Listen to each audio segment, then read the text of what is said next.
the beat.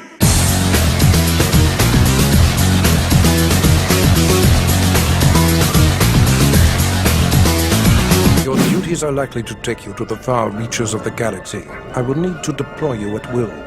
You shall have a starship of your own. You've earned it.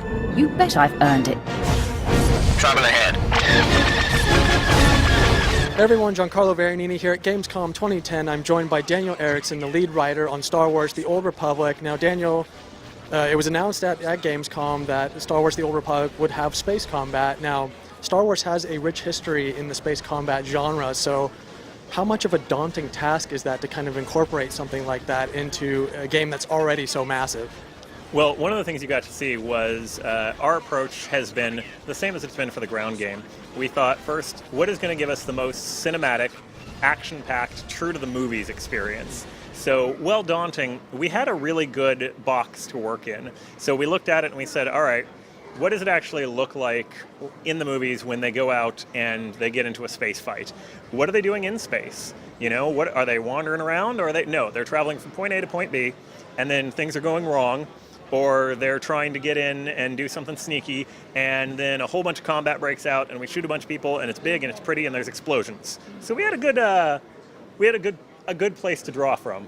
Yeah, certainly. I think everybody has had at least one fantasy about plowing into a storm of starfighters or evading star destroyers and things like that at some point. So, but it sounds like the space combat's actually completely optional, right? Not sure right now if it'll be completely optional. A lot of it will be optional. There might be parts that are actually introduced through the story. We like to weave it together. The big thing, obviously, to make sure is that those parts are not so challenging that somebody who's more of the ground gamer and the role player would not be able to get through them. We're never going to want to stop you. So the more difficult things, the more tactical things, you know, when you're really, let's say, if you're going to be upgrading your ship, if you're going to be doing any of that stuff, and you're really into space combat, that's going to be something you're deciding to go do. And what's the ultimate payoff for kind of participating in the space combat? Will you have access to things that, you know, nobody else is going to have access to if they don't really take advantage of that feature?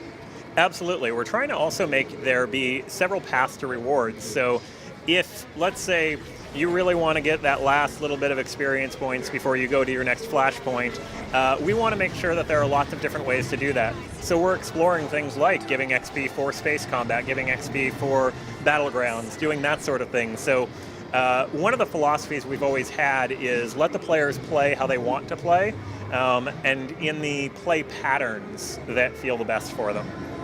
And as far as the rest of the game goes, so there's 8 classes that people can choose from, as well as specializations within those classes. How are things coming along in terms of finding the balance between those classes? Have you guys pretty much settled on a final point, or is it sort of constant tweaking? We are nowhere near a final point. So what I tell people is, you know, we had a lot of internal debate about announcing the advanced classes, and people just need to understand that they are works in progress. We have a very complicated class system.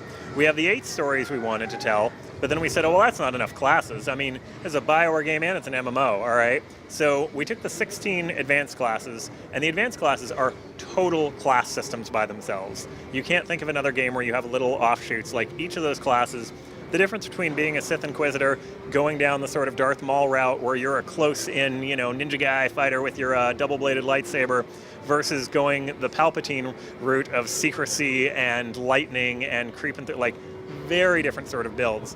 Now, take that and further modify it by which of your companion characters you've decided to take that day, right? Each class has their own companion characters, and they're built to work as sort of subclasses. Now take your companion characters, and remember, besides each of them having their own powers that are distinct to them, you can now kit them by getting AI kits that you can give them, that you say, okay, I'm going to give you the medical kit, so now you know to actually use your healing powers or the grenade kit or the whatever. So you've got layer of advanced upon advanced, and yeah, balancing is it's some work. Now, being the writing director, I mean, how great is it for you to be able to work within this universe, and how difficult has it been to sort of narrow your focus down onto certain aspects of the Star Wars mythology? It's an amazing treat. When we first started talking about what we were going to do as BioWare's first MMO, it became Star Wars very quickly. But always been very big KOTOR fans, obviously. Love the universe, love the It really gives you all the building blocks you need while keeping all of the freedom that you could want, because you're not existing in the movies. You know, you're building your own characters, your own timeline. We separated ourselves from hundreds of years, even from the original Knights of the Old Republic, to say, okay, we can do what we want here. At the same time, you do have to think about what the purity of Star Wars means to you. There's a lot of places that the world has gone, and a lot of places the extended universe has gone, and we had to decide what of those really belonged in the Old Republic. And for me, even though there might be different aliens, there might be different planets, there might be things you have not seen, as far as how the world feels, that is really encapsulated by the movies. And again, we come back to sort of that Empire Strikes Back feel.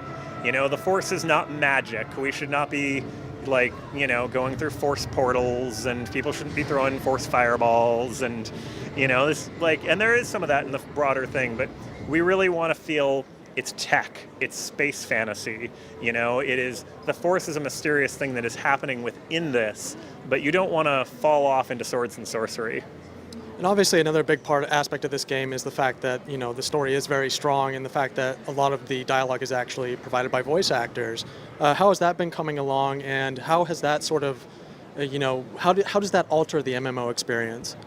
It alters the MMO experience hugely. Having that much voice direction, and good voice direction, that's the difference. You can do all the voiceover you want, but if you don't want to listen to it, you just made yourself worse.